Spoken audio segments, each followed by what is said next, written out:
Hadirin hadirin dihormati sekalian, selamat datang pada dalam perdebatan intelektual yang diajukan oleh Muskom pada tahun ini. Sebelum saya meneruskan, adalah saya memperkenalkan delegasi-delegasi yang dari kedua belah pihak yang akan bertanding pada malam ini.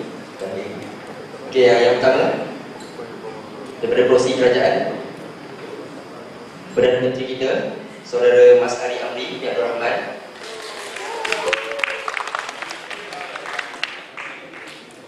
Dan akan diiringi oleh pembantu yang pertama, iaitu Saudara Izzat Anwar. Dan juga pembantu ketiganya, iaitu Saudara Amin Norman bin Hussein. Dan delegasi dari pihak pembangkang dijemput speaker pertama kita,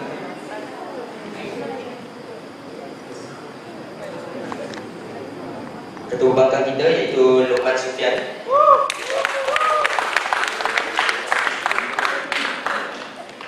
Timbalan Pembangkang Nik Nur Aini. Dan juga pembangkang ketiga, iaitu Ayan Mersan.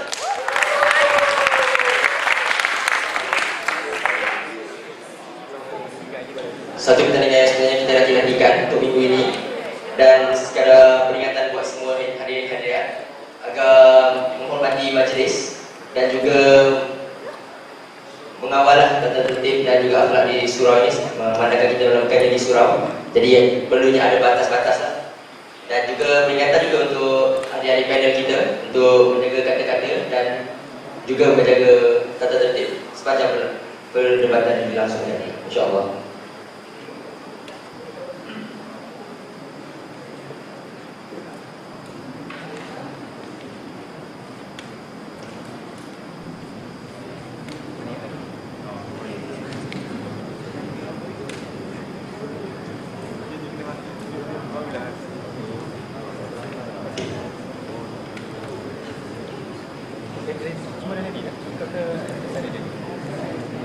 Baiklah, tanpa melengahkan masa lagi, saya akan membacakan usul yang akan dibahaskan pada hari ini, iaitu Dewan ini tidak menyokong Baitul Maqdis dijadikan ibu negara kongsi Palestin Israel. Tanpa membuang masa, dijemput Perdana Menteri daripada pihak kerajaan, Saudara Mas Ali Amri, untuk menyampaikan hujah beliau. Dipersilakan.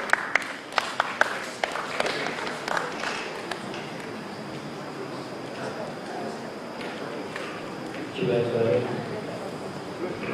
suara.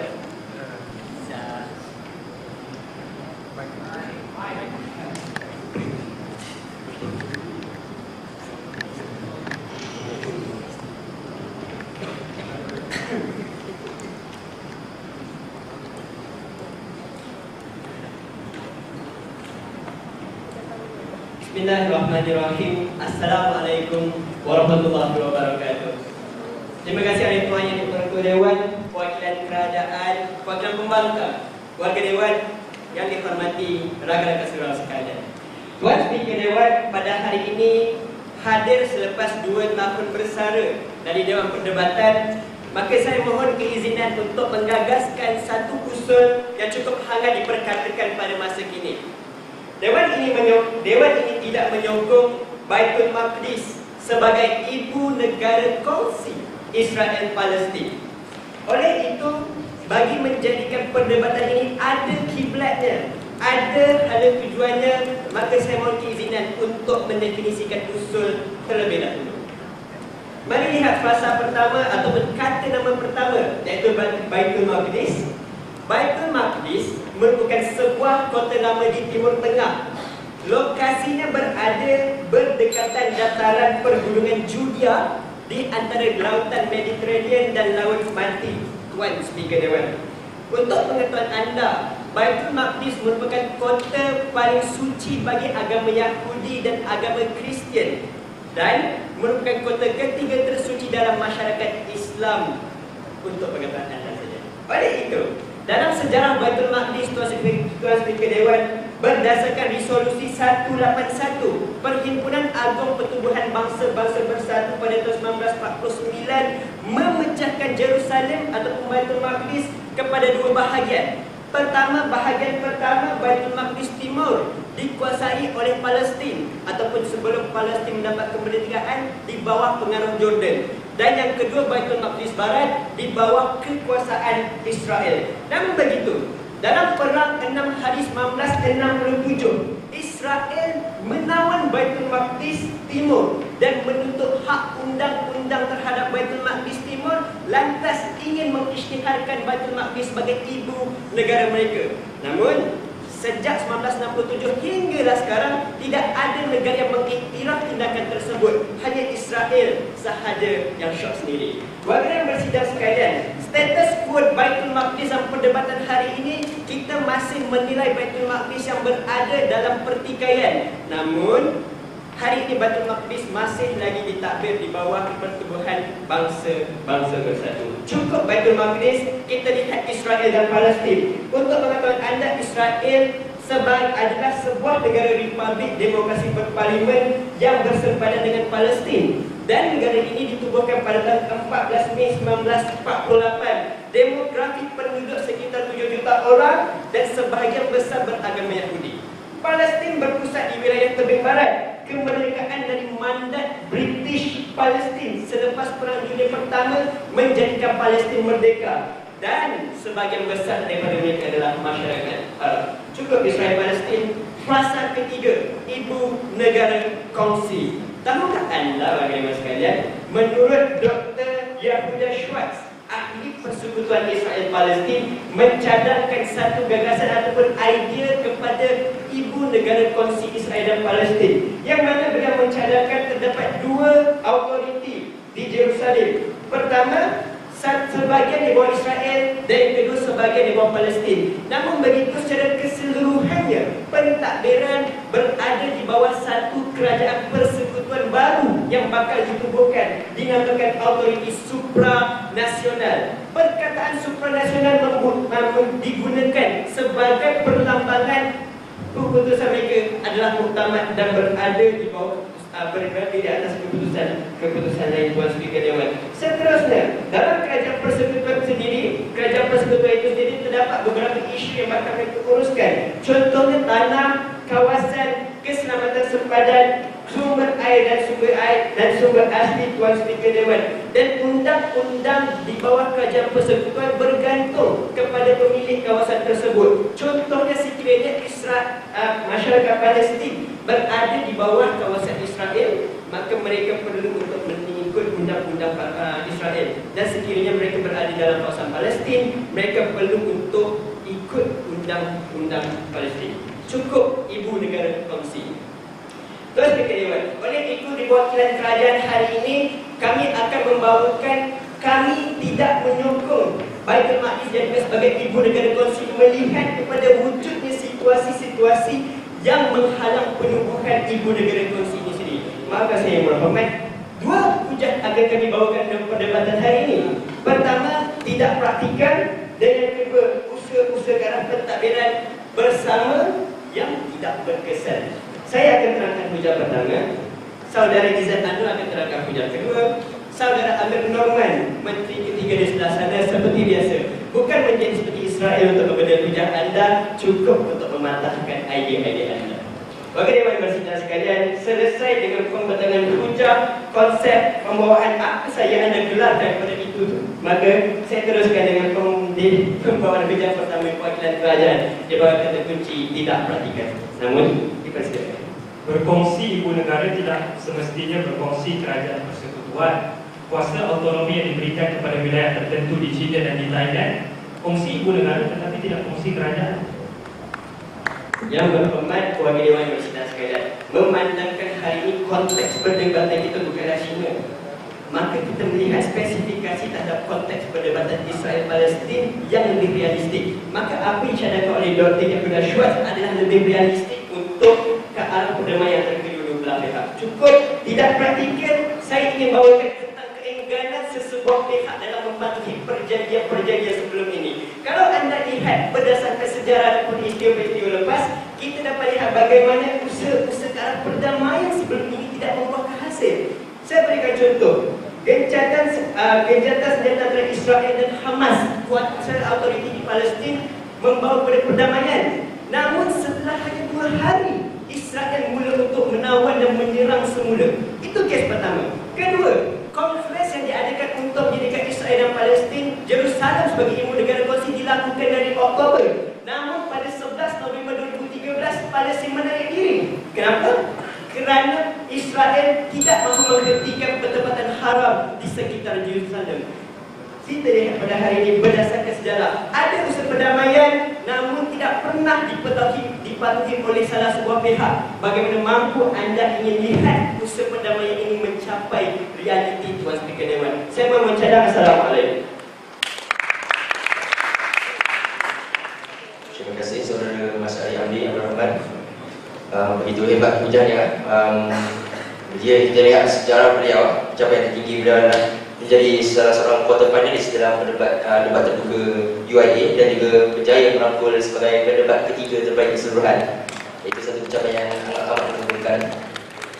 Dan untuk warga dewan sekalian, sekiranya anda yang masih tertanya-tanya apakah bunyi loceng di sebelah saya sebentar tadi, loceng pertama akan dibunyikan setelah minit pertama menandakan bahawa izin laluan daripada pihak lawan boleh mula ditanya, dan kemudian dia akan dibunyikan semula pada minit ke-6 untuk menandakan bahawa tempoh izin laluan telah tamat, dan juga pada minit ke-7 menandakan bahawa hujah harus ditamatkan pada minit tersebut, menandakan bahawa pembahasan bas telah tamat tempohnya untuk berhujah. Dan maka tanpa meninggalkan masa lagi, dijemput respon daripada pihak pembangkang saudara Numan Sufian untuk memberikan hujah-hujah beliau. Dipersilakan.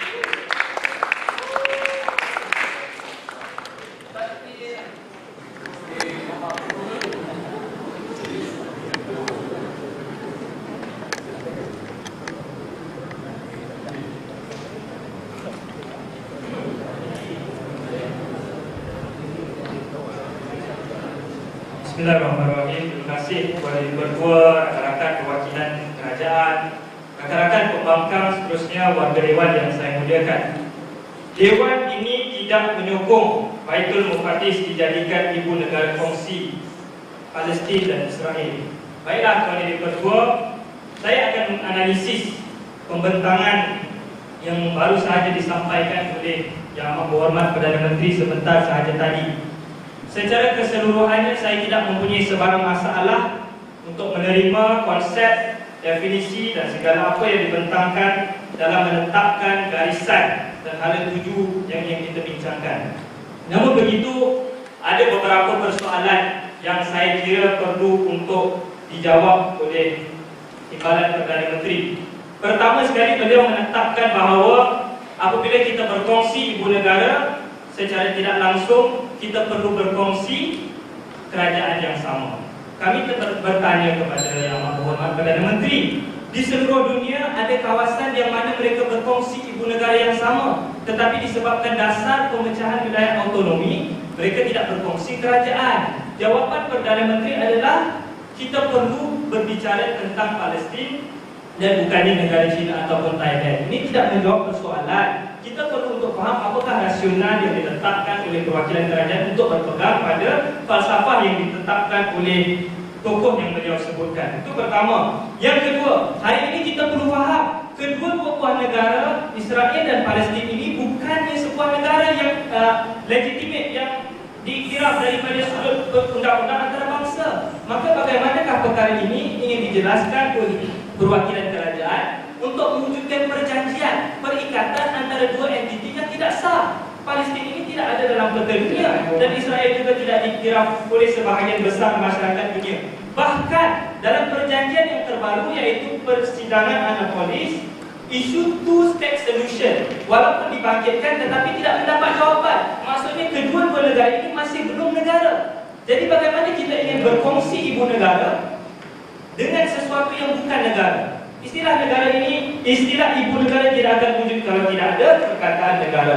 Itu konsep yang perlu dijawab oleh Timbalan Perdana Menteri. Sebelum saya menganalisis hujah, sila itu. Yang Berhormat, pertama sekali untuk menjadi sebuah negara tak perlu persetujuan semua negara di dunia. Cukup saja 5 kuasa veto untuk bersetujui. Itu yang pertama. Kedua, Yang Berhormat, saya kira pada hari ini Palestin sudah menyertai Persatuan Bangsa-Bangsa Bersatu di bawah di bawah ahli tidak rasmi yang berhormat. Ini adalah satu pengiktirafan dari Palestin dan juga Israel yang berhormat. Kita tidak perlukan sokongan semua negara untuk menjadi negara, tetapi kita perlu pengiktirafan undang-undang. Kedua-dua negara ini belum diiktiraf daripada sudut undang-undang antarabangsa. Analisis bujang yang disampaikan oleh Perdana Menteri tidak praktikal. Bagaimana diukur tidak praktikal? Ramai yang enggan untuk berkongsi. Kalau ramai yang enggan untuk berkongsi, maka kita tidak mahu kongsi. Bagaimana pula jika wujud kecaman, wujud tentangan yang mahu berkongsi? Mereka menganalisis sesuatu perkara itu praktikal ataupun tidak apabila ada penentangan. Sesuatu yang ditentang tidak semestinya tidak praktikal, kerana ada perkara praktikal yang turut ditentang hari ini. Contohnya lah Tuan Adik Perdua, ada antara rakan-rakan saya di sini yang ingin melangsungkan perkahwinan, tetapi ada juga yang menentang. Tetapi adakah disebabkan tentangan itu menunjukkan perkahwinan ini adalah satu perkara yang tidak praktikal? Dan kita perlu faham daripada aspek praktikaliti dalam sudut perkongsian. Baitul Muqaddis ini sudah pun dikongsi oleh seluruh dunia. Kerana 1947 Compass Separator menetapkan bahawa Baitul Muqaddis adalah ibu negara milik seluruh dunia. Cuma bezanya kita ingin menetapkan satu simbol lambang perkongsian antara agama Judaya dengan Islam, dengan berkongsi Israel dan Palestin. Asas bangkangan kami untuk menang usul, kami akan tunjukkan bahawa ia praktikal, ia akan menyelesaikan konflik, ia akan membawa banyak kebaikan. Baiklah Tuan Adik Perdua, hujah pertama tentang potensi yang ada. Kita perlu faham bahawa dalam sudut konflik Israel-Palestin ini merupakan sudut yang satu krisis yang sangat rumit untuk dibincangkan. Tetapi kita lihat angka korban sepanjang tempoh 50 tahun konflik ini tidaklah sebesar mana 50,000 sahaja. Jika ingin dibandingkan dengan Perang Dunia Kedua, angkanya mencecah 60 juta. 50,000 ini tidak sebesar 60 juta, tidak sampai 1% pun pada Perdua. Kalau Perang Dunia Kedua kita boleh selesaikan dengan mewujudkan perempuan bangsa-bangsa bersatu, kita gunakan saluran diplomasi, takkanlah pernikahan 50,000 ini kita tidak boleh selesaikan. Walaupun ada masalah, tetapi ada kunjuran positif. Partition Plan 1947 yang membenarkan bangsa-bangsa Yahudi untuk menetap di negara Palestin secara tidak sah, tidak pernah berkompromi dengan pendapat kerajaan Palestin ketika itu. Segalanya diberi dengan sesuka hati. Tetapi kita lihat pada perjanjian Oslo yang pertama pada tahun 1993 sudah ada kunjuran-kunjuran positif apabila banyak perkara tentang pemberian autoriti untuk kerajaan sementara. Self-government secara 5 tahun diwujudkan sehingga perjanjian Oslo yang kedua pada tahun 1998 Tuan Adik Perdua. Dan perjanjian Oslo ini begitu istimewa jika ingin dibandingkan dengan perjanjian yang sebelumnya seperti Conference di Madrid, Camp David 1978. Kerana sebelum ini, dalam persidangan sebelum ini, negara Palestin dan Israel tidak diwakili oleh wakil-wakil mereka sendiri. Sebaliknya mereka diwakili oleh Liga Arab, negara-negara kuasa besar. Tetapi dalam perjanjian Oslo 1 dan 2, mereka sudah mula untuk duduk semeja, berkongsi tentang luka dan duka masing-masing. Pada persidangan Annapolis 2007, 3 isu yang tidak pernah dibincangkan mula dibincangkan. Isu two-state solution, isu pelarian Palestin dan Israel, dan juga isu penempatan Yahudi di kawasan Palestin. Ini menunjukkan banyak kunjuran positif yang telah wujud. Selain itu, potensi yang ada untuk kita berkongsi ibu negara yang sama, kita lihat rujukan negara-negara lain seperti Tobago dan Trinidad yang membentuk negara mereka pada tahun 1976, Antigua dan Barbuda pada tahun 1967, Saint Vincent dan Grenadines pada tahun 1979 oleh Perdua. Kisah Antigua dan Barbuda pada tahun 1967 yang bermula dengan pertelingkahan terhadap sebuah pulau. Kemudian mereka mula berkongsi sistem pertahanan, bantuan dan sebagainya, dan akhirnya negara-negara yang bertelingkah terhadap satu perkara yang remeh ini mula untuk berkongsi dan berjuang di bawah negara yang sama. Akhirnya mereka mula untuk berdamai. Potensi masih ada, tidak ada isu practicality. Saya mohon untuk membakar. Terima kasih. Terima kasih saudara Lukman Sufian. Begitu mantap ucapan beliau, menyebabkan bahawa beliau antara delegate yang berjaya membawa nama yang terwakili beliau itu sedar ke final di UIA pada tahun 2011 dan 2012 dan berjaya menang juara. Tanya ucapkan. Dan sedikit selingan, saya juga ingin perkenalkan juri utama kita, iaitu Ustaz Nizamuddin bin Alyas yang paling kanan di sebelah dari saya. Beliau merupakan pensyarah Fakulti Sains Kemanusiaan di UPSI sekarang ini dan merupakan mantan penasihat Kelab Debat Bahasa Melayu UPSI. Dan pada zaman belajar beliau juga merupakan Presiden Persatuan Undang-Undang Universiti Islam Antarabangsa Malaysia pada tahun 1997-1998 dan juga merupakan Presiden Majlis Perwakilan Pelajar Universiti Islam Antarabangsa Malaysia tahun 1998-1999. Maka untuk merancangkan lagi perdebatan kita pada hari ini, tanpa melengahkan masa, dijemput respon daripada pihak kerajaan. Dijemput Saudara Izzat Anwar. Dipersilakan.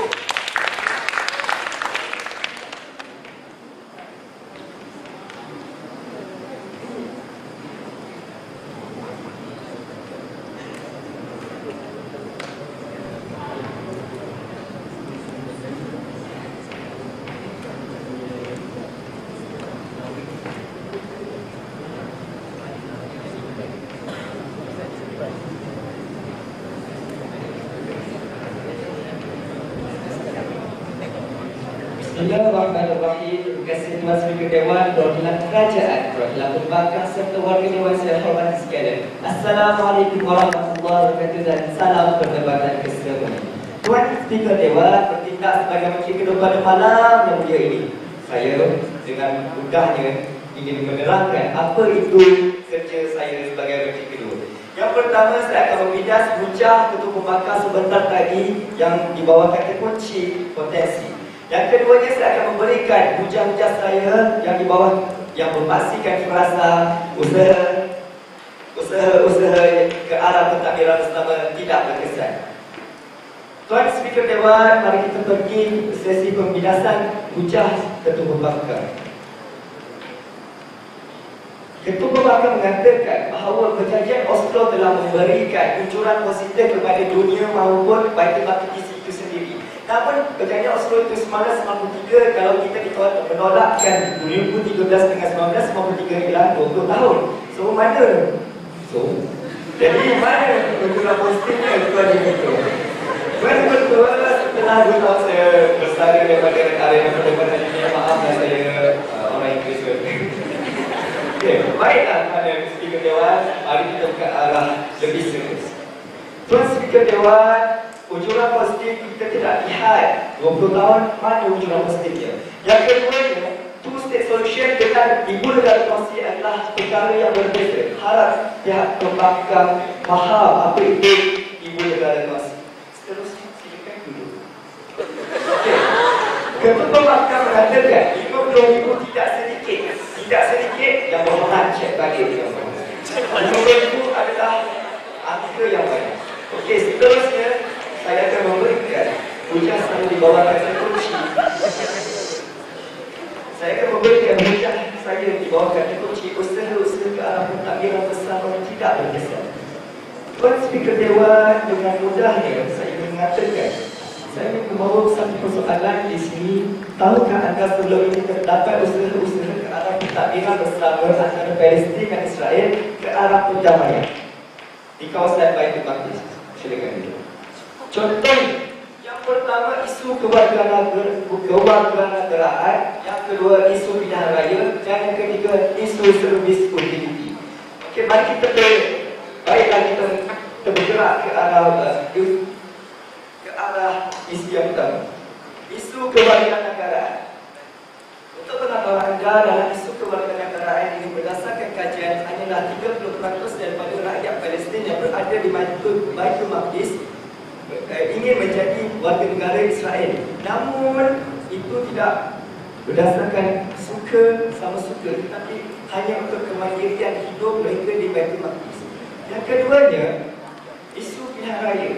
Rakyat Palestin yang berada di bawah pentadbiran Israel tidak mahu mengambil bahagian dalam pilihan raya bandar kerana melihatkan kepada sentimen mereka yang membenci Israel daripada 1940-an yang membuatkan mereka meluat untuk pihak Israel dan tidak ingin mengundi sebarang pemimpin Israel di Baitul Maqdis. Dalam kedua-dua kes ini, rakyat Palestin enggan memberikan kerjasama disebabkan oleh sentimen mereka yang membenci Israel sejak 1940-an yang menyebabkan ibu negara kongsi ini tidak dapat dimulai, perjanjian ini tidak dapat dibenturkan. Silakan. Yang berhormat, sekarang ini pun seluruh dunia sudah berkongsi tentang hak Baitul Muqaddis di bawah Corpus Secretariat 1947. Jadi, di mana isu tidak menerima? Sebab sekarang sudah berkongsi. Yang berhormat, saya jawab dengan mudah, Yang berhormat. Perjanjian itu tidak pernah mendapatkan terputus. Saya ulang, tidak pernah mendapatkan terputus. Tidak dengar saya. Tak apa. Asalkan saya okey, baiklah. Tuan Yang Gubernur, seterusnya kita pergi ke isu yang ketiga yang dijadikan usaha oleh kedua pihak untuk mencapai pentadbiran bersama, iaitu isu servis utility.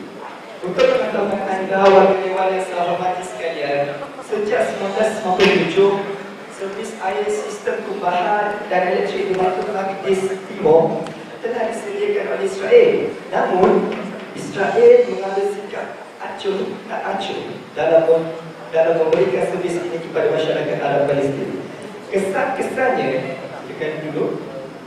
Kesan-kesannya, yang pertama, sistem buangan yang berlebihan menjadi berbahaya kepada rakyat Arab Palestin di Baitul Maqdis disebabkan kesan toksik kepada masyarakat.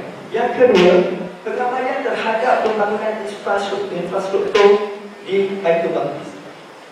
Baiklah, punca saya ini nampaknya sangatlah kuat untuk lagi duduk. Silakan duduk, jangan kata saya. Dengan melihat kepada isi ini, tindakan kedua pihak yang menunjukkan pihak tidak bersedia, kedua pihak ini tidak bersedia untuk berkongsi pentadbiran, melihatkan kepada yang pertama sentimen rakyat Palestin terhadap Israel yang mereka membenci Israel sejak 1940-an. Yang kedua, sikap acuh tidak acuh rakyat Israel, kerajaan Israel terhadap rakyat Palestin di Baitul Maqdis. Silakan duduk. Baiklah, sebagai menteri kedua yang terbaik di kalangan kerajaan ini, saya ingin menegaskan bahawa usul yang dibawa oleh Perdana Menteri sebentar tadi yang berbunyi, Dewan ini tidak menokong Baitul Maqdis dijadikan ibu negara kongsi Palestin Israel, melihatkan kepada dua aspek. Yang pertama, sentimen rakyat Palestin terhadap kerajaan Israel. Yang kedua, sikap kerajaan Israel acuh tak acuh kepada rakyat Palestin di Baitul Maqdis. Oleh itu, saya mohon untuk terus mencadang.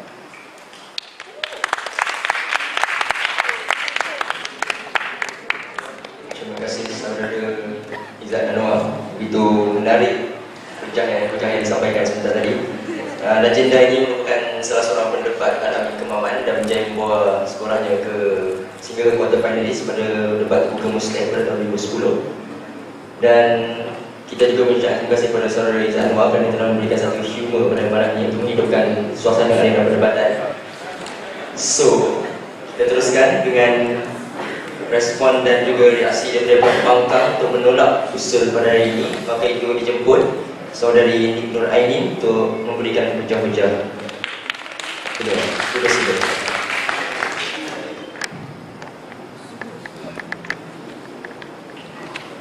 Bismillahirrahmanirrahim. Terima kasih Arifan yang dipertua perwakilan kerajaan yang dihormati dan disedari. Kata akan seperjuangan di perwakilan pembangkang. Seterusnya, bagi dewan yang bersidang, Assalamualaikum, salam persidangan, salam perdebatan, salam kedamaian dunia buat semua. Bangkit Perdana Menteri menggagaskan usul bahawa kononnya dewan ini tidak menyokong Baitul Maqdis untuk dijadikan ibu negara kongsi Palestin dan Israel yang dipertua. Bagaimana pada hari ini mereka telah mengatakan bahawa dewan ini tidak perlu menyokong Baitul Maqdis dijadikan ibu negara kongsi Palestin dan Israel kerana usaha ini tidak praktikal dan usaha sama yang telah dijalankan antara Israel dan Palestin tidak berkesan. Lagi bertua, persoalan kami di perwakilan pembangkang cukup mudah. Sekarang kita sudah berkongsi melalui Corpus Secretariat melalui dua state solution bagi bertua. Bagaimana pada hari ini sepatutnya tiada soal practicality yang sepatutnya ditimbulkan. Dan yang kedua, sekarang apa yang bagi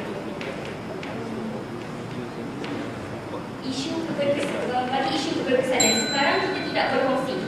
Kami ingin tanyakan sama ada berkesan atau tidak kerana pihak kerajaan telah mengatakan bahawa cadangan yang telah kami usulkan tidak berkesan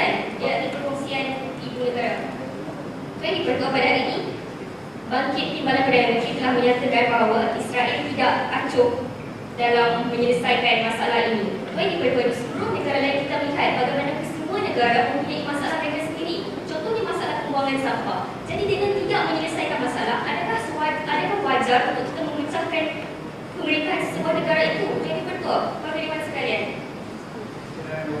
Ini dipersilakan yang ketiga. Yang berhormat, tahukah anda Corpus seperti anda catatkan itu kononnya semua negara, semua rakyat seluruh dunia boleh berkongsi Jerusalem itu tidak praktikal yang berhormat, kerana baru-baru ini sahaja pun Israel sudah menghalau hampir 30% rakyat Palestin di Jerusalem di Baitul Maqdis Timur. Mohon komennya. Yang berhormat perlu dipahami, partition plan itu adalah pada tahun 1947 dan ia sudah dilaksanakan. Bukan kami yang usulkan. Salah faham di situ kita lihat. Jadi betul seterusnya ini dipersilakan pertama. Yang Bapak betul kata anda menambah kepada isi sebentar tadi. Partition Plan 1947 tidak pernah mencapai kata putus. Ada dalam keputusan PBB namun tidak pernah ada pada situasi itu. Yang berhormat perlu dipahami. Sekarang partition plan ini telah dilaksanakan. Jadi pada hari ini Baitul Maqdis ialah wilayah, ialah special region dengan izin Tuan Yang Pertua, special region yang merupakan milik Persatuan Bangsa-Bangsa Bersatu PBB dan diperintah sendiri oleh PBB tanpa pemerintahan Israel dan juga Palestin. Jelas? Saya kira anda jelas. Baiklah, seterusnya saya akan sambung dengan kedua-dua hujah kami di Portland Pembangkang, di mana pertama saya akan menyatakan kesan kepada Israel dan Palestin dan kedua kesan kepada negara lain. Pertamanya Tuan Yang Pertua, untuk melihat sama ada wajar ataupun tidak perkongsian ini dilakukan, kita perlu melihat kepada keadaan sekarang. Jadi mari kita lihat.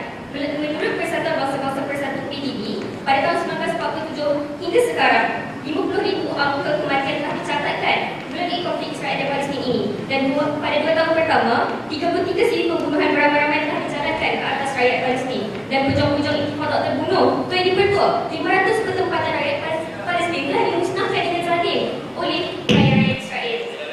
Ia dipersilakan yang mana? Yang berhormat, boleh berikan angka kematian pada serangan besar-besaran 2010? Yang berhormat, itu bukan isu sekarang. Apa yang kami cuba buktikan adalah sama ada wajar ataupun tidak kita berkongsi berbalik kepada usul kita pada hari ini. Mohon tidak lari daripada tajuk perdebatan. Tuan Yang Pertua, kita lihat dalam isu Holocaust yang telah dijalankan pada tahun 1986, di mana pada masa tersebut pembunuhan beramai-ramai terhadap rakyat Palestin telah dijalankan dan kadar kematian adalah sungguh banyak. Dan seterusnya kita lihat pada tahun 2006 telah berlaku sekatan di mana pembinaan tembok telah dijalankan di Palestin, lantas mendekat jalan laut daripada. Jadi persilakan. Yang berhormat, tadi anda kata 50,000 itu cukup kecil dibandingkan dengan 60 juta. Namun setelah anda melakukan serangan ini banyak kematian. Batasi itu. Yang berhormat, dengan minta saya dahulu. Yang berhormat, kita lihat pada hari ini bukan Palestin saja yang menerima kesan buruk hasil tidak perkongsian ibu negara ini. Kalau betul, kita lihat Israel juga menerima kesan yang lebih buruk, di mana pada tahun 2011 terdapat 51 siri pelajaran dikorbankan oleh tentera Hamas yang telah mengakibatkan kerosakan kepada pertempatan Yahudi. Tuan Pertua, bagi dewan sekalian. Dan kita lihat bagaimana pada hari ini hubungan diplomatik antara Israel dan juga negara-negara lain telah terjejas. Bagaimana di 27 negara-negara OIC telah meningkat hubungan diplomatik antara mereka dan juga negara Israel. Dan juga semua negara ASEAN kecuali Singapura telah meningkat hubungan ekonomi antara mereka dan juga Israel. Jadi pada hari ini kita lihat keadaan tidak berfungsi sekarang ini telah memburukkan. Dan kenapa perkara ini masih terus berlanjutan adalah kerana kedua pihak, Israel dan Palestin, memahukan Baitul Maqdis. Jadi mengapa kita tidak berikan sahaja Baitul Maqdis kepada mereka berdua dengan cara berkongsi ibu negara berdua? Baiklah, kita lihat pada tahun 2009, 20 September, Setiausaha Agung PBB Ban Ki-moon telah berkata, Jerusalem should be the joint capital of Israel and Palestine. Menunjukkan bagaimana logik mudah ini tidak mampu untuk kita semua fahami. Bagaimana kedua-dua pihak ini mahukan Baitul Maqdis dan berdua. Jadi mengapa tidak kita beri kepada mereka? Jelas? Baiklah, tadi betul kita teruskan kepada usul. Maafkan saya hujah ketiga, kesan kepada negara lain. Kita lihat bagaimana pada hari ini konflik Israel-Palestin ini bukan hanya melibatkan negara Israel dan juga Palestin, tetapi juga agama Islam dan juga Yahudi Judaism. Setuju? Saya kira anda setuju. Diam anda setuju. Seterusnya kita lihat kepada kesan buruk kepada negara lain. Bagaimana pada hari ini mengambil autoritatif daripada UNRWA, Persatuan Bangsa-Bangsa Bersatu PBB bagi pelarian Palestin, yang telah mencatatkan lebih 4 pergi ke negara-negara serantau. Bagaimana negara-negara serantau ini terpaksa menanggung kos yang sepatutnya tidak patut mereka tanggung untuk menanggung makanan bertempatan pelarian-pelarian Palestin yang lari ke negara mereka dan kedua. Bagaimana pada hari kita lihat di negara Jordan? Mereka terpaksa menanggung lebih kurang 1.9 juta pelarian yang berada di kamp 340,000, yang berada di kamp 1.600.000. Itu dibentuk warga Dewan Bersedia. Jumlah yang cukup banyak. Bagaimana pada hari ini bajet terpaksa diperuntukkan oleh PBB lebih kurang $2 bilion setahun. Kita tidak mahu PBB kita tidak mahu belanjawan dikeluarkan untuk perkara yang tidak patut. Dan bagaimana pada hari ini sewajarnya kita kongsi ibu negara Baitul Maqdis untuk Palestin dan juga Israel. Mohon untuk terus membantu. Terima kasih atas hujah-hujah yang jelas daripada saudari Nuraini. Beliau juga merupakan satu-satunya bunga di antara kumbang-kumbang yang ada pada hari ini, dan juga beliau telah beretap sehingga menjadi naib Johan di Biara Naib Kansela UKM pada tahun 2009. Tahniah diucapkan. Dan sedikit selingan, ingin saya memperkenalkan diri kedua kita pada ini, iaitu di tengah saya Saudara Muhammad Fawis bin Bakri. Beliau sekarang ini merupakan guru bahasa Fakulti Bahasa dan Komunikasi juga di UPSI, dan juga sekarang ini beliau juga merupakan seorang penasihat kelab debat Bahasa Melayu di UPSI, dan juga antara legenda-legenda bekas pendebat UPSI pada tahun-tahun yang lepas. Maka untuk tidak menangguhkan majlis kita pada hari ini, dijemput Saudara Amin Nurman untuk merancangkan lagi perdebatan kita pada hari ini.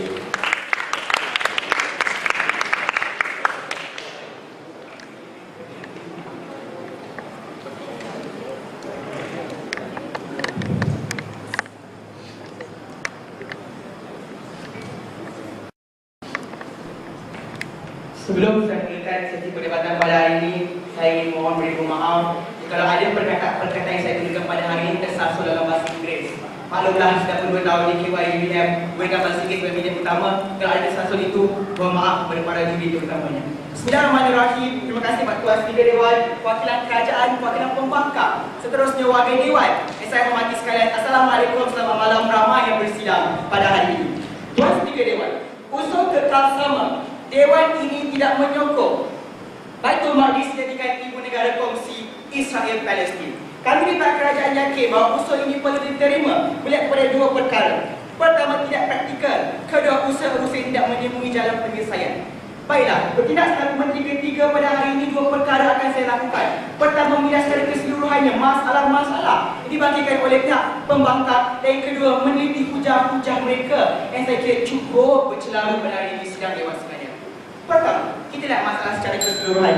Bangkitnya Saudara Luqman pada hari ini mengatakan kita perlu membangkang usul kerana untuk menyelesaikan konflik antara Israel dan Palestin. Pertama, saya kira pada hari ini bangkitnya beliau cuma menceritakan bahawa inilah satu-satunya jalan penyelesaian yang terakhir yang perlu dilakukan untuk menyelesaikan konflik ini, warga Dewan sekalian. Itu yang pertama. Kedua, saya akan tunjukkan kepada anda sedang Dewan sekalian bahawa dengan kita mengadakan ibu negara kongsi ini, konflik tidak akan selesai. Bagaimana saya akan tunjukkan?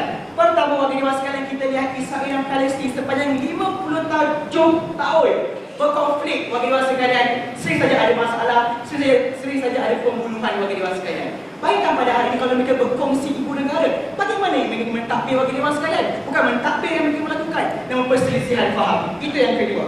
Ketiga, kita lihat sosioekonomi rakyat Palestin dan juga Israel sangat berbeza, warga Dewan sekalian. Kerana kita lihat rakyat Israel pada hari ini dikategorikan dalam negara-negara maju berpendapatan tinggi, warga Dewan sekalian, dan pada hari ini rakyat Palestin berada dalam negara yang miskin. Mengapa saya katakan ini satu masalah, warga Dewan?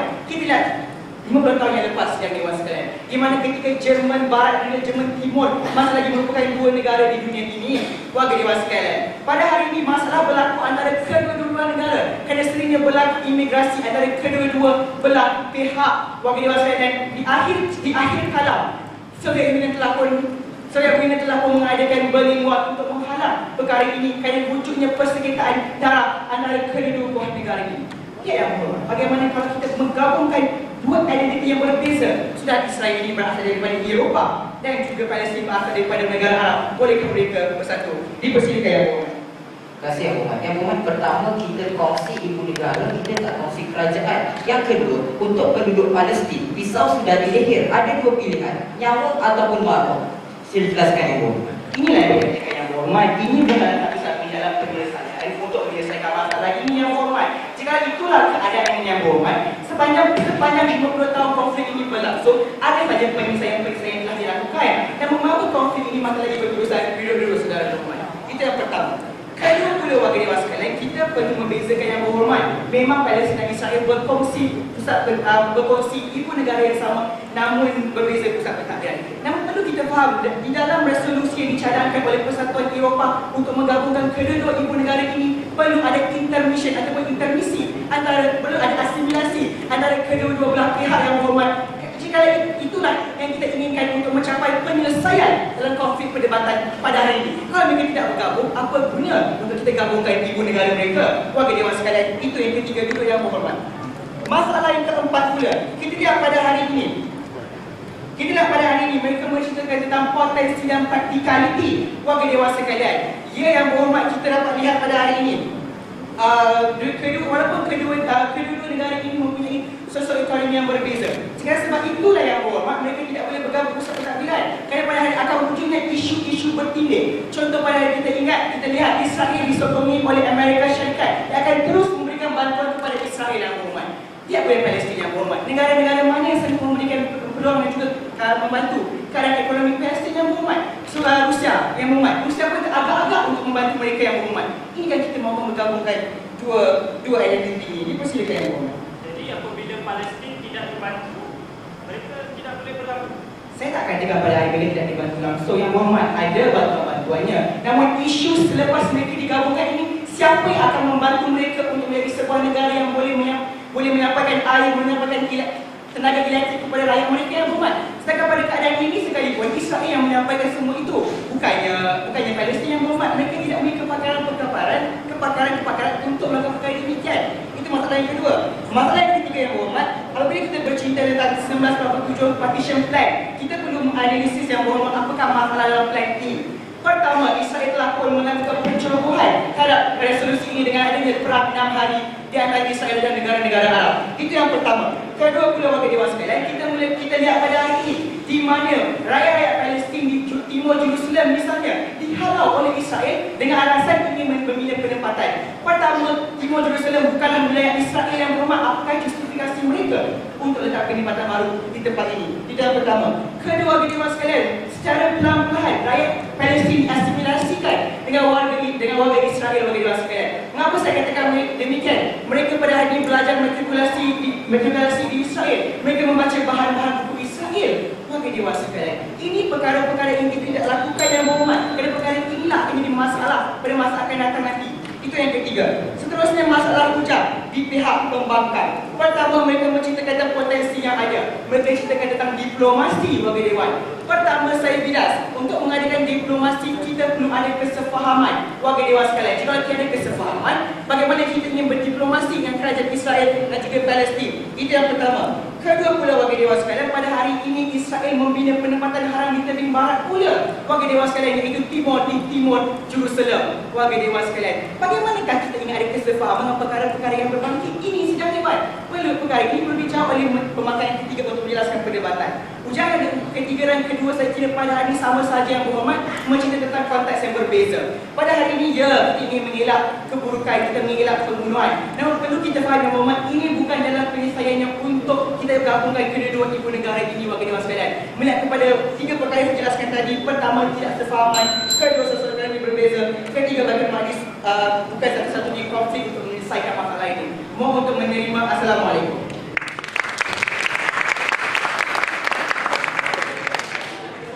Terima kasih saudara Amin Norman. Itu semangatnya saya belum. Tapi tak apa, kerana semangat itu yang membuatnya menjadi salah seorang pendebat terbaik, iaitu pendebat ketiga secara keseluruhan di pertandingan debat terbuka Universiti Islam Antarabangsa Malaysia pada tahun 2011. Tanya diucapkan kepada saudara Amin Norman. Seterusnya dijemput pembahas ahli kita untuk sesi pertama pada malam ini. Dijemput saudara Kacak Anan Prasyad untuk memberikan pendapat.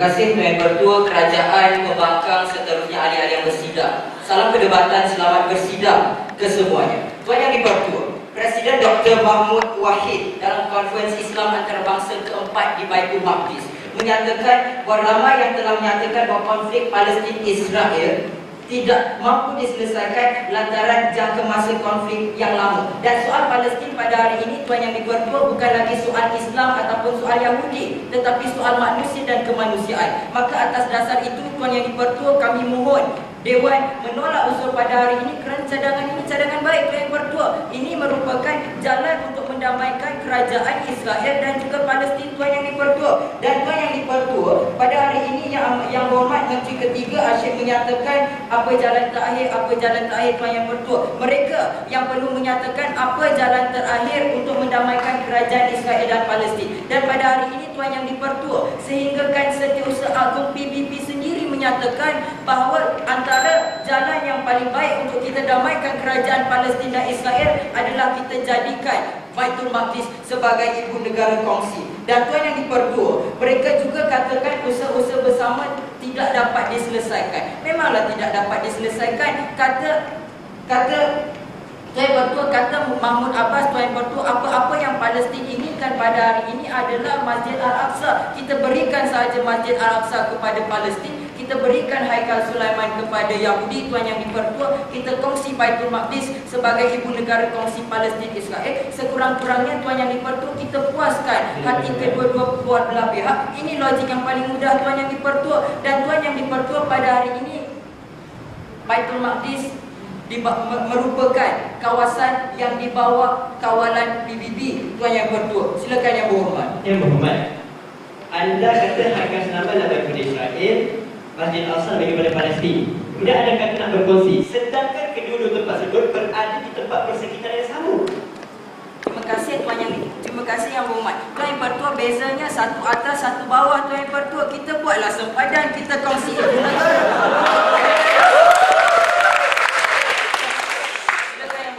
Yang Berhormat, sempadan anda di mana? Sikit.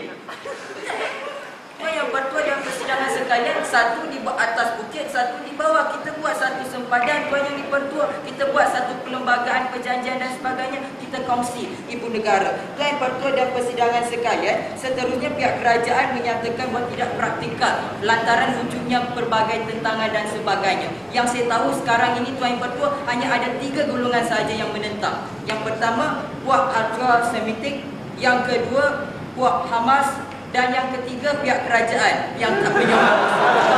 Dan Tuan Yang Bertua, pihak lain semua sokong kita jadikan Baitul Maqdis sebagai ibu negara kongsi Palestin Israel, Tuan Yang Bertua. Sehingga kan di Amerika Syarikat sendiri, Tuan Yang Bertua, banyak siri bantahan demonstrasi yang telah dilaksanakan bagi memastikan dunia dapat menghapuskan tindakan ataupun kekasaran Israel ke atas Palestin, Tuan Yang Bertua. Membuktikan, Tuan Yang Bertua, bahawa pihak lain menyokong kita menghentikan keganasan Israel, pihak lain menyokong kita jadikan Baitul Maqdis sebagai ibu negara kongsi Israel Palestin. Maka sekira selesai. Yang kedua, seterusnya Tuan Yang Bertua, dalam persidangan sekalian, pihak kerajaan juga asyik-asyik menyatakan adanya batu penghalang dan sebagainya. Saya berikan satu analogi yang cukup. Yang Berhormat ada sebidang tanah, Yang Berhormat ingin tukar tanah tersebut kepada kebun. Seandainya Yang Berhormat terus berfikir apa masalah yang akan dihadapi Yang Berhormat, adakah kebun tersebut akan diserang serangga kosa, adakah kebun itu tidak akan membuahkan hasil, baik Yang Berhormat tak perlu ada kebun. Dan Tuan Yang Bertua, kalau tak ada kebun, memang tak ada hasil. Pada hari ini, Tuan Yang Bertua, kami melihat cadangan ini sebagai satu cadangan ke arah mendamaikan Israel dan Palestin. Penyatuan dunia memberikan impak positif kepada kedua-dua belah pihak, Israel dan juga Palestin, Tuan Yang Bertua, bagi memastikan kita dapat mendamaikan Israel dan Palestin. Maka saya kira selesai yang kedua. Dan seterusnya, Tuan Yang Bertua, kita beralih pula kepada elemen yang keempat. Saya berikan satu lagi analog. Pokok pangkalnya, Tuan Yang Bertua, Yang Berhormat ada rumah dan rumah Yang Berhormat tidak berkunci. Ada orang memasuki rumah Yang Berhormat. Rumah Yang Berhormat cukup dengan pelbagai kelengkapan. Dan Tuan Yang Bertua, selepas hampir 100 tahun, sejak tahun 1920 sehinggalah 1948, apabila negara Israel diiktiraf, dan Tuan Yang Bertua, sehingga sekarang Tuan Yang Bertua menunjukkan bahawa peluru dan mata padang tidak mampu menyelesaikan masalah. Dan pada hari ini Tuan Yang di-Pertua, apabila pedang sudah di leher rakyat Palestin, Tuan Yang di-Pertua dua pilihan, nyawa dan maruah. Tuan Yang di-Pertua, adakah kita mahu memastikan seluruh puak pelarian Palestin dihapuskan Israel begitu sahaja? Sudah semestinya tidak, Tuan Yang di-Pertua. Sebab itu kami mohon Dewan akan menolak usul pada hari ini supaya kita kongsi ibu negara supaya kita kongsi Baitul Maqdis sebagai ibu negara kongsi Palestin dan Israel. Maka kami kira selesai yang itu, Tuan Yang di-Pertua. Maka Tuan Yang di-Pertua, pada hari ini kami telah buktikan kepada sidang Dewan bahawa dengan adanya cadangan ini, Tuan Yang di-Pertua, usul pada hari ini bersifat cadangan. Cadangan ini merupakan cadangan yang baik. Jadi saya tak nampak apa rasionalnya pihak kerajaan menyokong agar tidak melaksanakan cadangan ini, sedangkan Tuan Yang di-Pertua, cadangan ini merupakan cadangan yang baik ke arah mendamaikan Palestin dan Israel, ke arah penyatuan dunia. Sedangkan itu yang ketiga. Dan Tuan Yang di-Pertua dan persidangan sekalian, saya ingin tunjukkan lagi bahawa perkara ini merupakan perkara yang umpama menarik rambut dalam tepung. Rambut tak putus, tepung tak tumpah. Jadi Tuan Yang di-Pertua, kita kongsi Baitul Maqdis, kita jadikan Baitul Maqdis sebagai ibu negara kongsi Palestin dan juga Israel, Tuan Yang di-Pertua, supaya Tuan Yang di-Pertua, Israel dapat dijadikan sebuah negara, Palestin pun dapat diiktiraf sebagai sebuah negara semula, Tuan Yang di-Pertua. Dan Tuan Yang di-Pertua, atas dasar inilah kita memberikan peluang kepada rakyat Palestin dan juga rakyat Israel untuk membina negara, Tuan Yang di-Pertua, menyelesaikan pergolakan Fatah dan Hamas dan sebagainya bagi memastikan penyatuan antara Israel dan juga Palestin dapat kita realisasikan. Maka Tuan Yang di-Pertua, kami kira kami telah membuktikan kepada sidang Dewan bahawa cadangan ini wajar untuk kita terima. Maka Tuan Yang di-Pertua, kami mohon usul ditolak. Sekian pembangkang ketiga, mohon untuk terus membangkang.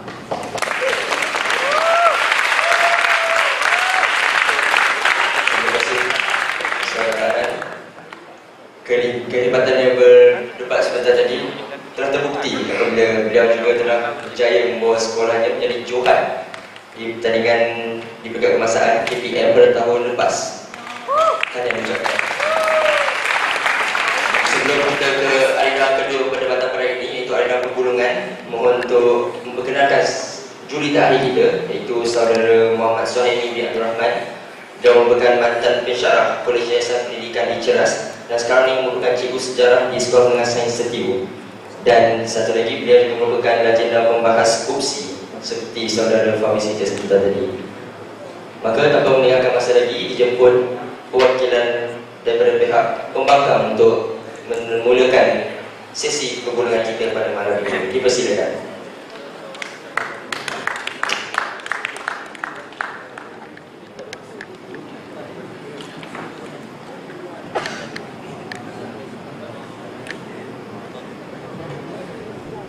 Bismillahirrahmanirrahim. Assalamualaikum warahmatullahi wabarakatuh. Tuan Yang di-Pertua, saya dahulukan sesi penggulungan ini dengan menjawab beberapa persoalan dan pertikaian yang dilontarkan oleh perwakilan kerajaan. Antara perkara yang dibangkitkan oleh perwakilan kerajaan adalah partition plan ini tidak berkesan kerana ia dicabuli. Partition plan ini tidak berkesan dan tidak pernah ada dalam sistem undang-undang antarabangsa kerana tidak pernah mencapai kata sepakat berdasarkan pencerobohan-pencerobohan Israel. Kita perlu faham bahawa partition plan selain membahagikan antara kawasan penduduk Palestin dan kawasan Israel, ia juga menetapkan bahawa Baitul Maqdis ini menjadi hak milik antarabangsa yang dinamakan sebagai falsafah corpus separatum. Sebab itu jika kita lihat hari ini, Israel boleh membunuh ribuan rakyat Palestin, boleh membakar ribuan sekolah dan masjid. Tetapi mengapa Masjid Al-Aqsa tidak disentuh? Kerana ini asasnya. Ini yang akan dipahami oleh perwakilan kerajaan. Itu pertama. Yang kedua, persoalan yang juga dibangkitkan oleh saudara Amin Nurman adalah siapa yang ingin membantu negara Israel dan Palestin selepas berfungsi kerajaan persekutuan yang sama. Saya ingin bertanya kepada mereka, siapa yang membantu Trinidad dan Tobago selepas mereka merdeka? Siapa yang membantu Antigua dan juga Barbuda selepas mereka mencapai kemerdekaan? Siapa yang membantu negara Indonesia? Tidak ada bantuan. Tetapi adakah ketidakwujudan bantuan ini menafikan mereka perlu bekerja sama? Ini tidak ada kaitan langsung dengan pembuktian kes dalam Dewan Perdebatan. Kata yang ketiga, Israel dan Palestin tidak boleh bekerja sama kerana Israel kaya dan Palestin miskin. Ini falsafah mana yang kata perpaduan hanya boleh dilakukan antara orang kaya dan orang kaya, orang miskin dan orang miskin. Tidak ada syarat yang boleh dikenakan apabila kita ingin bersatu padu antara kerajaan kaya dan juga antara populasi yang miskin. Bahkan bidasar ini membuktikan kita perlukan kerjasama kerana Israel kaya dan Palestin miskin, dan orang yang kaya perlulah membantu orang yang miskin. Fahaman bahawa yang kaya perlu bekerja sama dengan kaya ini lebih komunis daripada komunis yang pernah wujud di muka bumi. Baiklah, mereka mengatakan bahawa Palestin dan Israel tidak boleh bekerja sama di bawah kerajaan persekutuan kerana mereka berbeza identiti. Saya ingin bertanya kepada kita semua, sejak bila kita perlu mempunyai persamaan identiti baru kita boleh bersatu? Siapa kata kita mempunyai identiti yang sama dengan rakyat Sabah dan Sarawak, bangsa Melayu, bangsa Cina dan bangsa India?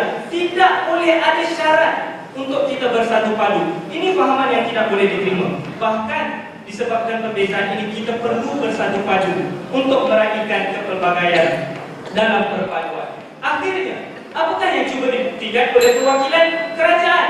Mereka katakan kita tidak perlu berkongsi Baitul Muqaddis kerana kerajaan Israel gagal menyelesaikan masalah sampah. Tuan yang dipertua, masalah pentadbiran kerajaan dan karena birokrasi ini ada di seluruh dunia. Tetapi kita tidak pernah mendengar negara berpecah kerana kerajaannya gagal menyelesaikan masalah karena birokrasi. Ini hujah yang begitu lemah.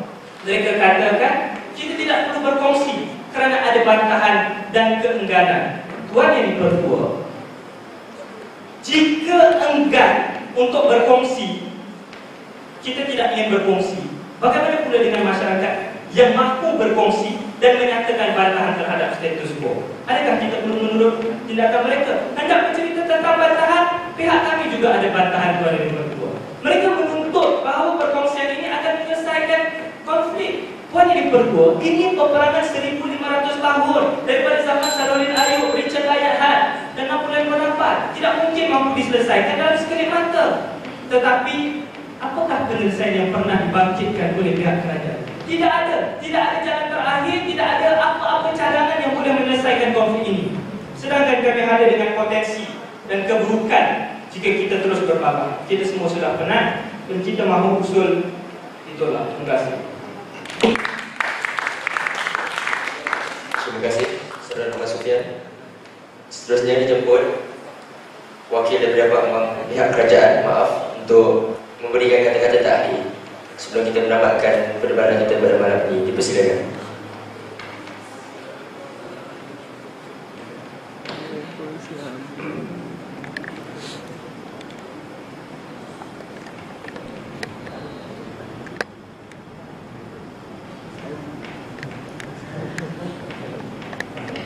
Keluarga Dewan yang bersidang sekalian, isu seserius ini jika tidak dapat ditangani dengan baik mampu untuk memperbaiki keadaan kita. Assalamualaikum warahmatullahi wabarakatuh. Keluarga Dewan yang bersidang sekalian, hari ini kami janji usaha-usaha ini tidak praktikal. Kami janji usaha-usaha yang dilakukan selama ini tidak pernah memberikan hasil. Dalam isu tidak praktikal, kami lunaskan janji kami.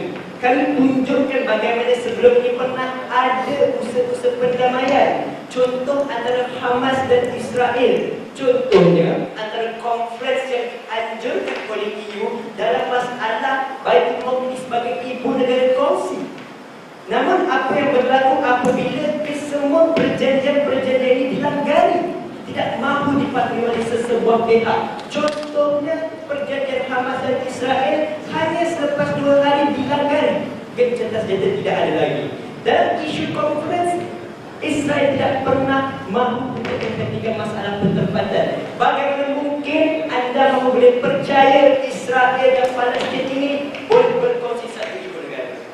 Kedua, dalam isu usaha-usaha yang tidak membuahkan hasil sebelum ini, kami tunjukkan kepada anda sejak 1967 Israel Israel menyalurkan bantuan air, menyalurkan servis-servis untuk kumbahan dan sampah. Bukan isu sampah yang ingin kami tekankan, namun yang ingin kami tekankan adalah isu sikap Israel yang acuh, tidak acuh dalam memberi servis yang berkualiti kepada masyarakat Palestin di Jerusalem ataupun Baitul Maqdis.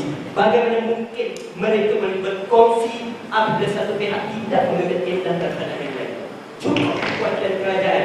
Perwakilan perbankan hari ini saya kira bersikap terlalu simplistik. Pertama, hujah menceritakan tentang unjuran-unjuran positif. Dikatanya perjanjian Oslo 1993, dikatanya perjanjian 1500 tahun lepas.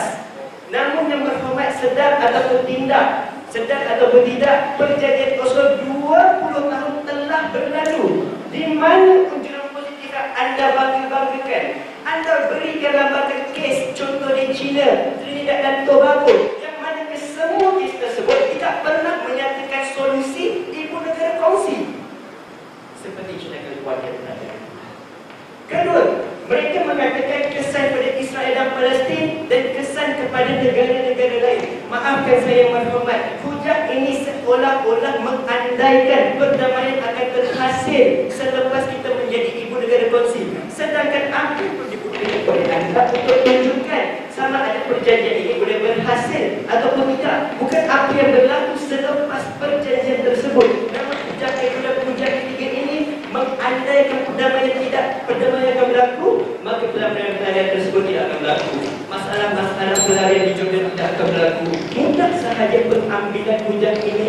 Saya andaikan modus operandi anda yang terlalu simplistik. Tuan Speaker Dewan, persoalan dilontarkan oleh Perwakilan Pembangkang mengatakan apakah isu pelarian adalah isu pembuangan sampah ini, isu pelarian dan isu pembunuhan ini suatu isu yang besar.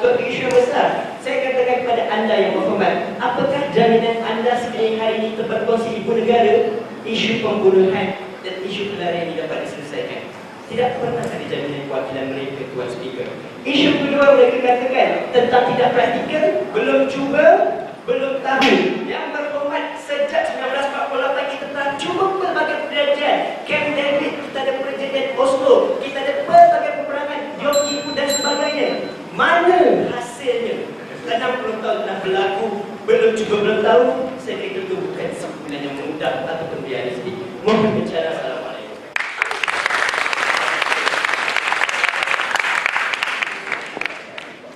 Terima kasih saudara Mas. Dengan baiknya hujah kita tadi, maka Dewan ini menangguh usul pada malam ini sebelum kita memberi waktu dan jam kita untuk memutuskan keputusannya untuk berikan ulasan beliau. Persilakan. Bismillahirrahmanirrahim. Assalamualaikum warahmatullahi wabarakatuh dan selamat sejahtera.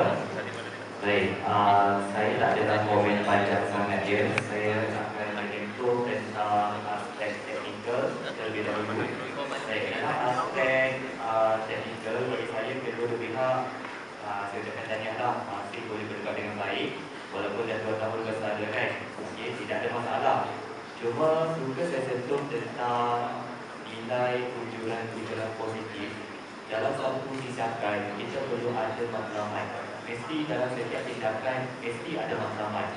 Okay, contohnya kalau nak buat deklarasi ke, buat protokol ke, perjanjian ke, dia mesti ada matlamat. Dan even dia ada ujuran-ujuran positif pun, adakah ujuran-ujuran positif itu dia signifikan dengan matlamat. Jadi kedua pihak perlu peka dengan aspek ini. Analoginya cukup mudahlah. Contohnya kalaulah saya berhenti kerja di Mufti itu, saya buka kedai. Okey, buka satu perniagaan syarikat dan saya ada matlamat dalam masa 5 tahun untuk mencapai keuntungan sebanyak 1 juta. Okey. Dalam tahun pertama saya untung sebanyak 100,000. Tahun kedua untung 100,000. Ketiga, keempat, kelima. Ini ialah ujuran-ujuran positif. Okey, tak rugi pun, untung. Pun begitu, adakah kali ini signifikan dengan matlamat saya untuk mencapai 1 juta dalam masa 5 tahun, sedangkan saya hanya untung 100,000. Jadi, kalaulah pihak pembangkang anda perlu peka dengan nilai-nilai ujuran positif inilah. Okey, Kalau nak buat ujuran positif, memang ada ujuran, tapi yang penting mestilah signifikan dengan matlamat. Okey, itu yang pertama lah. Yang kedua, bagi saya stand pembangkang, saya dah nampak sawal bangkit depan tu. Dia cerita ada kejadian, ada ujian positif dan ada negara model yang boleh dijadikan contoh. Sayangnya, hujan-hujan ini, apa yang dicadangkan oleh pembangkang ini tidak dibawa oleh pihak yang seterusnya. Contohnya, negara model ini kita boleh nampak kalau ditunjukkan. Sebab usul cadangan dan tentulah memerlukan satu model yang kita boleh lihat, kita boleh jadikan panduan. Okey, itu ialah negara model, contohnya seperti negara Tobago, Bermuda dan Antigua dan sebagainya tu, wilayah otonomi itu boleh dijadikan salah satu aspek terpenting lah yang korang boleh bawa untuk melawan kes. Saya menunggu, tapi tidak ada. Okey, itulah ayat di situ. Okay, kemudian ada pula ujian persepsi kedua pihak. Bagi saya ujian persepsi ini ujian yang lemah lah. Kalau boleh juga elakkan ujian persepsi. Contohnya saya rasa ataupun perasaan kenapa tidak buat begini. Okey. Sedangkan dalam aspek ujian persepsi ini pun kita perlukan autoriti yang jelas. Kenapa anda mahu berkata begitu? Dan kalau dalam usaha ini bersifat cadangan, sudah tentulah ada mekanisme yang anda boleh wujudkan daripada kerajaan atau pembangkang. Okey, kalau dah tidak perlu buat ibu negara berkongsi. Jadi apa mekanisme yang boleh diwujudkan untuk mengekalkan keamanan ataupun mewujudkan kestabilan politik, ekonomi, sosial antara kedua-dua negara? Ataupun pembangkang pun sama. Kalau dah perlu wujudkan ibu negara yang berkongsi, apakah mekanisme yang boleh digunakan untuk mewujudkan perkara tersebut? Tapi bagi saya kedua pihak tidak tunjukkan dan tidak ada pihak yang tidak konsisten, ada yang bercakap. Jadi bagi saya berdebat kali ini bolehlah dikira sebagai agak memuaskanlah. Okey, tidak ada masalah, kedua boleh berdebat. Itu saja bagi saya. Terima kasih. Assalamualaikum. Bismillahirrahmanirrahim. Assalamualaikum warahmatullahi wabarakatuh. Saya pun tak nak cakap panjang dan amin biasa saja. Okey, yang pertama, bila kedua-duanya berdebat. Okey, yang pertama saya nak tengok adalah, kalau saya nak sebagai jurian, saya nak tengok adalah pendirian. Contohnya, dalam isu Baitul Maqdis ini dijadikan ibu negara kongsi Palestin dan Israel, apa stand anda semua? Itu yang paling penting. Kerana bila awak berdebat, yang pertama contohnya bahawa isu berkaitan dengan wilayah autonomi contohnya. Jadi yang kedua dan yang ketiga tidak sama dengan apa yang pertama cakap. Sebab awak tak pegang dengan pendirian ataupun stand yang telah dibawakan oleh Perdana Menteri. Begitu Ketua Pembangkang. Begitu juga dengan Perdana Menteri kan. Perdana Menteri bawa dia juga ada masalah-masalah, ada halangan, ada halangan. Tetapi bila keluar daripada Perdana Menteri, yang kedua tak ada, yang ketiga pun tak ada. Jadi mana stand ataupun mana pendirian? Itu yang kita katakan kalau manusia itu konsisten. Jadi kedua-duanya bagi saya lah pendirian agak longgar, tidak masing-masing tidak bawa pendirian masing-masing. Tetapi bila awak debat, bagi saya dapat rumuskan ada tiga perkara lah yang awak bincangkan. Yang pertama tentang apa itu ibu negara, kata ibu negara kongsi kan. Tetapi hanya diterangkan secara sederhana, tidak detail sangat oleh Perdana Menteri saja. Tetapi yang kedua, yang ketiga, yang satu, dua, tiga tak pernah cerita. Jadi sekarang nak berdebat tentang apa? Okey. Sebab sekarang ini isu yang paling utama adalah ibu negara kongsi. Yang awak terangkan dalam hujah-hujah masing-masing. Sepatutnya saja. Tinggal saja. Ibu negara kongsi itu apa kepentingannya? That's why saya cakap yang pertama tentang apa ibu negara kongsi. Yang kedua, kenapa ibu negara kongsi ini sangat penting? Yang ketiga, bagaimana ibu negara kongsi ini mampu direalisasikan ataupun tidak mampu direalisasikan. Okey, itu yang awak tak pegang sebenarnya. Benda itulah yang dibincangkan. Tetapi, benda satu je yang awak bincangkan hari ini adalah kenapa perlu ada ibu negara kongsi. Dua lagi itu bagaimana, maksudnya bagaimana ini adalah kaedah lah nak menyelesaikan masalah, betul tak? Tapi survey juga. Jadi itu yang ini. Maksudnya negara pun hujan awal tertinggal beberapa pasal. Maksudnya pertama awal cerita tentang contohnya tentang dua negara kongsi. Hari ini awal cerita tentang Baitul Maqdis. Baitul Maqdis macam ni, Baitul Maqdis macam ni, ada perjanjian ni, apa perjanjian ni, kaitan Oslo contohnya dengan ibu negara kongsi itu macam mana? Cakap muncuran kan? Apa kaitan dia? Tak jelas. Okey, lagi perjanjian awak boleh bincangkan banyak perjanjian lah.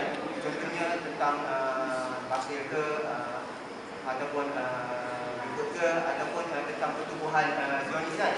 Itu memang berkaitan dengan isu perkongsian antara ibu negara kongsi ni kan. Tapi yang itu awak tak sentuh ada. Mungkin tak sempat ke apa kan. Tapi sebenarnya itu lagi penting. Dengan Oslo dan satu hal lama. Okey, itu orang pun dah tak ingat. Jadi awak kena cari yang lebih baru. Sebab dia isu-isu ni kita perlukan sebab kalau awak yang lama, kalau awak tinggalkan yang baru contohnya, bagaimana awak tengok penyelesaian untuk kongsi tadi? Betul ada autonomi semua tu. Tapi bagaimana autonomi sesuai digunakan untuk negara Israel ataupun negara Palestin yang mempunyai dua bangsa lain yang diingat ataupun yang lain. Jadi di sini awak punya strategi pendirian awak dan awak perlu berjelaskan satu persatu isi-isi dan hujah yang awak nak bawakan. Sebab jadi macam saya kat sini pun kosong kan. Jadi saya pun nak dengar lah benda yang agak bagus kan. Tapi bila yang dibawa ni sebab saya pun mengalami. Jadi saya tak faham. Contoh kan. Jadi saya tak faham walaupun saya tahu lah isu ni. Tapi bila kotak kosong kan. Jadi sebenarnya saya tak faham.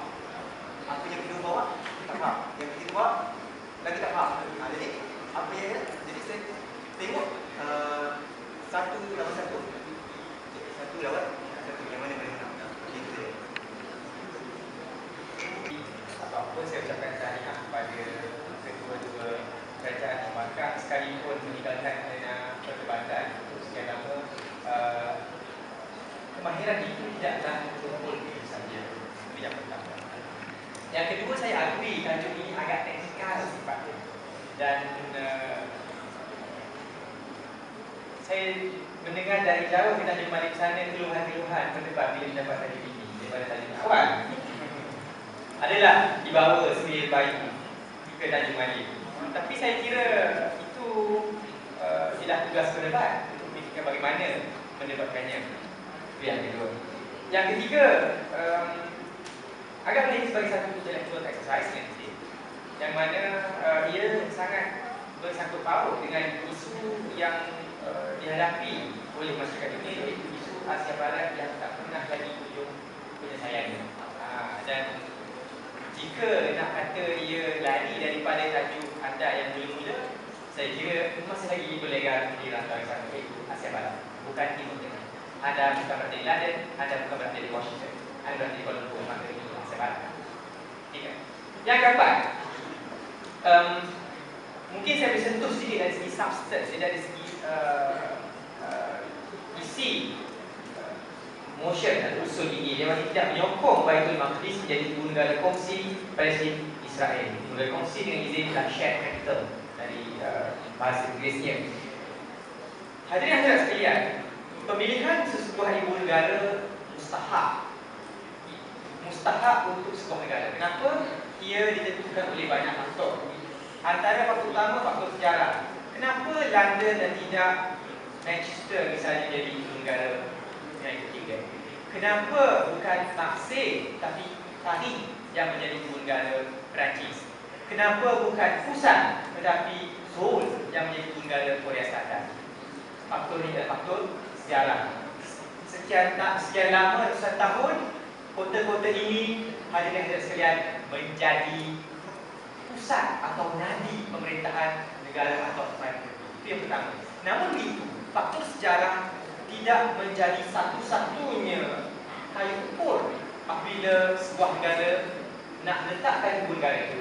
Sebagai contoh Pakistan, bila timurnya negara Pakistan selepas pemecahan India, the partition of India 1945.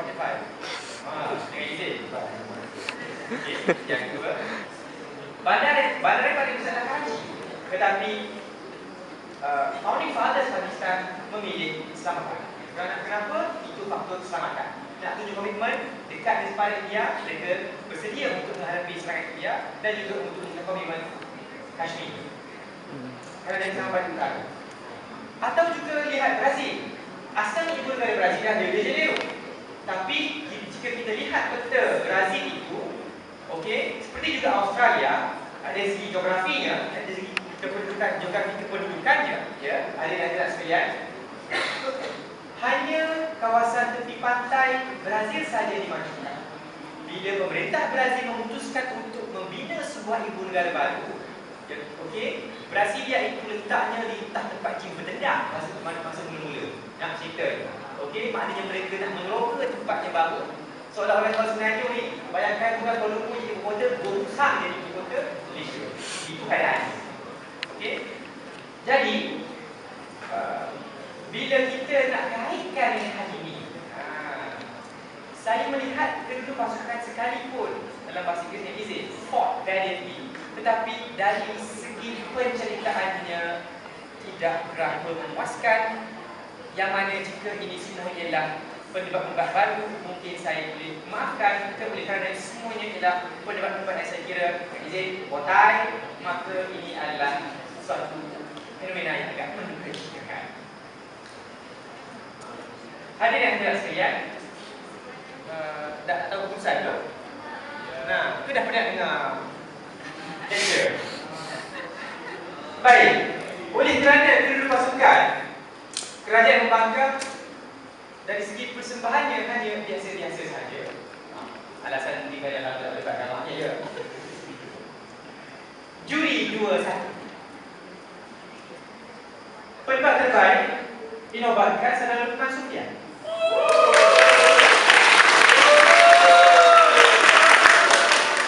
Margin tipis 1/5. Dewan menerima.